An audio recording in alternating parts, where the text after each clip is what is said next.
Joining us now, ex-president of the Board of Deputies of British Jews, Jonathan Arkush. Jonathan, good afternoon to you.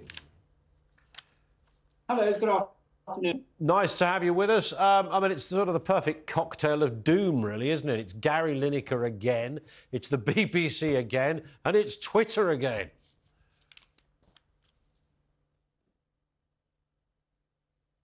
Well, Gary Lineker's got quite a lot of form here. I'm sure he knows about football, but I wish he would stop making his wise statements about the Middle East. But what gets me is that he only has Israel as his target.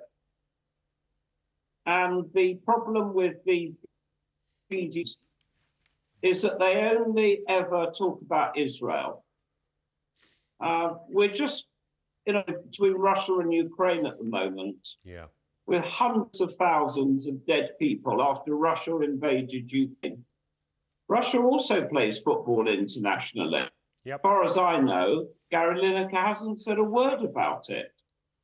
As someone who targets just one country, Israel, you wonder why. And you then wonder why it doesn't say a word about anti-Semitism or the attacks of October the 7th, which led to the war. I think you are spot on as ever, Jonathan, on this. Just to extend that interesting list of what isn't there. Saudi Arabia isn't really mentioned. Qatar, of course, the previous host of the World Cup, isn't there either. It is, I will forever scratch my head on why anyone who I assume to have a sense or a semblance of intelligence, Mr. Lineker might be a lot of things, but I would imagine he's usually switched on in some respect. Why somebody would wish to align themselves with a medieval death cult as distinct from a progressive first world ally of ours, I will forever find a mystery, but there's plenty of others quite like him out there, it seems. I don't know what motivates them. He might argue, Jonathan, he might say, look, all I did was retweet this, therefore I'm just putting it up for discussion. I'm not necessarily endorsing it. I mean, I think it's a weak defence because it is Lineker we're talking about, but that may well be his only defence. I don't think that's his defence. He doesn't put it that way. His tweet, first he deleted it, then he restored it, was quite unambiguous. Israel should be barred from all international competitions. Not, should we discuss whether Israel should be barred? So unequivocal stuff in that respect. No grey areas. It, of course, calls into question the BBC, who've already been called into question multiple times, certainly over how they originally covered, frankly, outrageously covered the October the 7th massacre.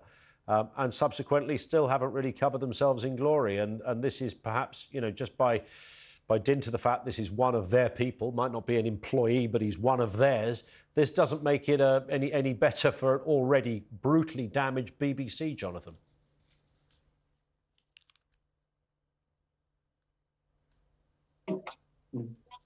And I think we might have lost Jonathan on that point.